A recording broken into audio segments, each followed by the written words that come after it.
হবে? কি বলতে হবে ডাইলি আমায়?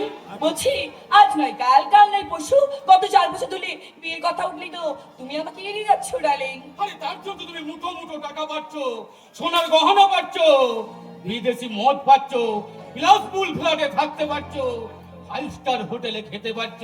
আর কি চাই ডার্লিং? সিঁদুর চাই গো বাবুমশাই, সিঁদুর চাই, আর তোমাকে সঙ্গে নিয়ে একটা সুন্দর সংসার বাঁধতে চাই। আরে এত তাড়াতাড়ি ঝামেলার মধ্যে জড়িয়ে পড়লে আরে জীবনটাকে নিয়ে উপভোগ করবে কখন? বলি ফুর্তি করবে কখন? বলছি ফুর্তি আর হলো কই বলো? পকেট মারি করতে গিয়ে ধরা পড়ে গেলাম আলিপুর ছেলে। সেখানে তুমি সেন্ট মনিরালকে খুন করে তখন জেল খাটছিলে। হ্যাঁ, কিন্তু প্রমাণের অভাবে 3 বছর ধরে কেস চললো। তারপর আদালত আমাকে বেকসুর খালাস করে দিল। আমি সালা জেল থেকে বেরিয়েছে ওই সেট মুনিরামের টাকা শুরু করলাম বিরাট একটা কারখানা। আর সামনে চললো লেদার মেশিন, আর পেছনে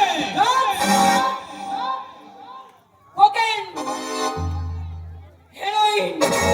শহরের বড় বড় পতিতা পল্লীগুলোতে মেয়ে পাচারের জঘন্য কাজ কারবার। কিন্তু রোজই আমি আতঙ্কে থাকি ডার্লিং। এই বুঝি তুমি ধরা পড়ে গেলে সিআইডির ফাঁদে। আয় দেখো, আবার কাঁদে। আরে যে কাঁদার কি হলো মোহিনী? এই তুমি নিশ্চিন্তে থাকো, আমি সালা গণেশ গুপ্ত, অসন সুপ্ত, কারণ লুপ্ত। আরে তুমি এই নিয়ে একদম চিন্তা করো না। আরে সিআইডি তো গঞ্চার, ওই দিল্লির ক্রাইম ব্রাঞ্চও আমাকে ধরতে পারবে না। আমি বলি কি ডার্লিং, তুমি এসব কাজ ছেড়ে দে না, সৎভাবে জীবনযাপন করো।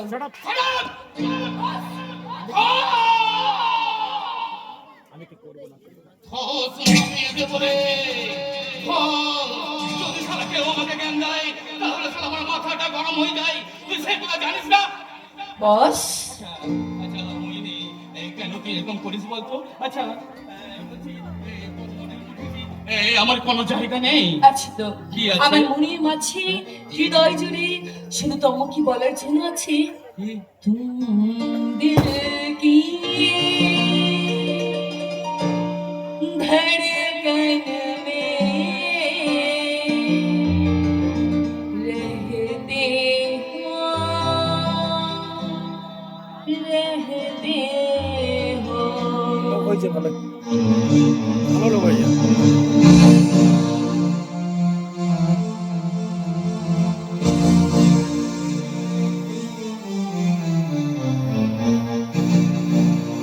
तुम दिल की धड़कन में रहते हो, रहते हो। तुम दिल की धड़कन में रहते हो, रहते हो। बाहों में आ जाओ, सपनों में खो जाओ। दिल की धड़कन में रहते हो, रहते हो।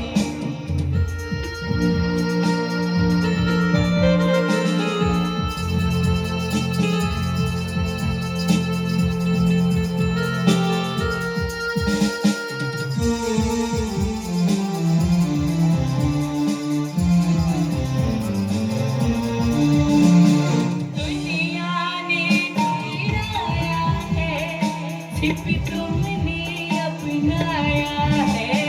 दुनिया ने गिराया है, सिर्फ तुमने अपनाया है। तेरी सांसों में बहते हो, बहते हो। दिल की धड़कन में रहते हो। ভেরি গুড, খুব ভালো।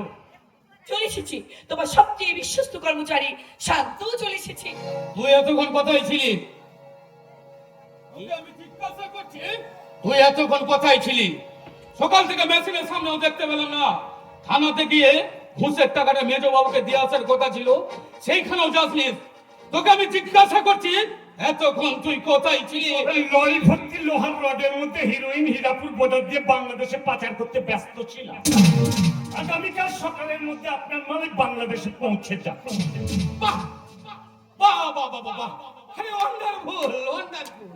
শান্ত, বলি টাকাগুলো পেয়েছিস? হ্যাঁ, পেয়েছি 2 কোটি টাকা আপনার ম্যানেজারের কাছে জমা করে দিয়েছি, আপনি ফোন করে জেনে নিতে পারেন। আরে না না না না না, এই দেখ, তোকে কি আমি কোনোদিন অবিশ্বাস করেছি? এই জানো মোহিনী, শান্তকে বাইরে থেকে দেখে বোঝাই যায় না ও কি জিনিস। আরে ও যদি না থাকতো তাহলে আমি সবাই এই জায়গাতে আসতে পারতাম না। আরে আমি তো মাত্র নামি বস, আর মাথা আর কাজ দুটোই ও।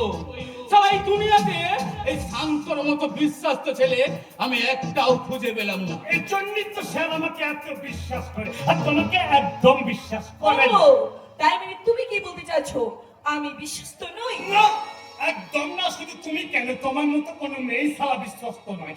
তোমরা সারা ঘুমটার নিচে খানটানা যেমন ভাবে দেখাও যে তোমাদের জন্য আর পুরো সমাজটা নশা চলে যাচ্ছে। এই তোমাদের জন্য, তোমাদের মতো মেয়েদের জন্য আজ সমাজে ধর্ষণ বেড়ে যাচ্ছে। লজ্জা নারী ভূষণ, এই কথাটা শিখিয়ে তুলে রেখে নম্রতা, ভদ্রতা, মানবিকতাকে তোমরা সারা পথে ধুলোর সাথে মিশিয়ে দিয়েছো। এই তোমাদের মতো মেয়েরা এরকম অর্ধনগ্ন পোশাক পরে এই রাস্তাঘাটে ধেদাই ধেদাই করে ঘুরে বেড়াচ্ছ বলে এই সমাজের এই যুবক ছেলেগুলো একেবারে ছন্নে যাচ্ছে।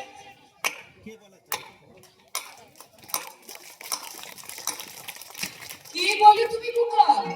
তুমি হচ্ছ একটা আস্ত শিয়ানা বল বল। তাহলে এই কথাটা না অন্য কাউকে বলো না মারিয়া। কি বলতে করছে বাবু? আরে আসো আসুন, ভেতরে আসুন। কি ব্যাপার, আপনি হতে এখানে কি মনে করে? হ্যাঁ, কথা বলি যে টাকাটা পৌঁছানোর কথা ছিল, পৌঁছাচ্ছিস কেন? কোন টাকাটা স্যার? আরে এ মাসে পাওনাটা দেখেছেন দেখেছেন স্যার, দেখেছেন আপনার সামনে কোন ঘুষের টাকা চাইছে, দেখেছেন? শান্ত, আমি বলছি কি আপনার টাকা আপনি ঠিক সময় মতোই পেয়ে যাবেন। পেয়ে যাবেন, কিন্তু বড় বউকে বাগে আনতে পেরেছেন? এসে যাবে, এই দুটো একটা দিন ওয়েট করুন, নিশ্চয়ই এসে যাবে। নইলে তোমাকে খুব সুন্দর ভাবে চালান করে দেবো। হ্যাঁ, সেটা একটু তাড়াতাড়ি করুন, কারণ স্যার আমার বসের কাছ থেকে ঘুষ নিয়ে বইয়ের জন্য নেকলেস ছেলের জন্য হরলিক্স কিনবেন, আর বসের হয়ে কাজ করবেন না, তা তো বললে হবে না বাবা।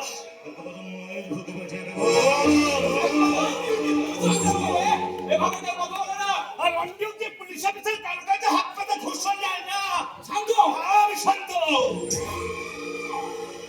কিন্তু শালা আমার লেজের পা পড়লে আমিও শান্ত হয়ে যাই। তখন শালা আমার মাথা ঠিক থাকে না, আমি তখন শালা শত্রুকে মর্ডার করে ফেলি। শত্রুর বউকে ধর্ষণ করে ফেলে। দাও দাও করে জ্বলে ওঠে, আর আমি পুরো আকারে কেমন কেমন কেমন পাগলের মতো লাগে।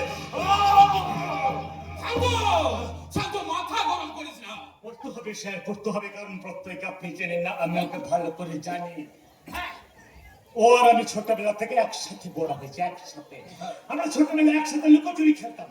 আমি সাজতাম চোর আর ও সারা সাজতো পুলিশ। আমি যেখানেই লুকাই না কেন ও সারা ঠিক ঠিক আমাকে খুঁজে বের করতো। ঠিক? ছোটবেলা চোর পুলিশ খেলা হতো, বড়বেলা সত্যিকার নয়। টেনশন করার কি আছে? আমি বলি কি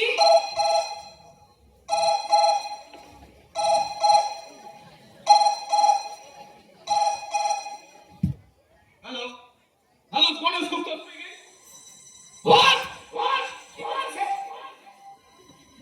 হয়েছে নাকি? শান্ত, শান্ত যে লরিগুলোকে হীরাপুর বর্ডার বাড়ি করে দিয়ে এসেছিল, সেই লরিগুলোকে ওই সাপ প্রত্যয় ফুল ফোর্স ওই কৃষ্ণনগর হাইওয়েতে ধরে ফেলেছে।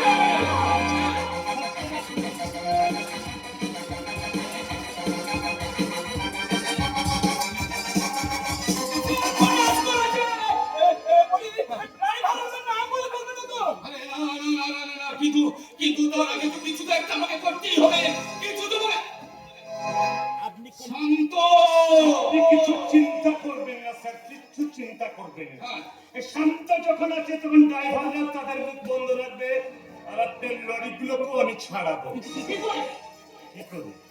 এই শান্ত শালার মুখে কিছু বলে না, করে দেখা।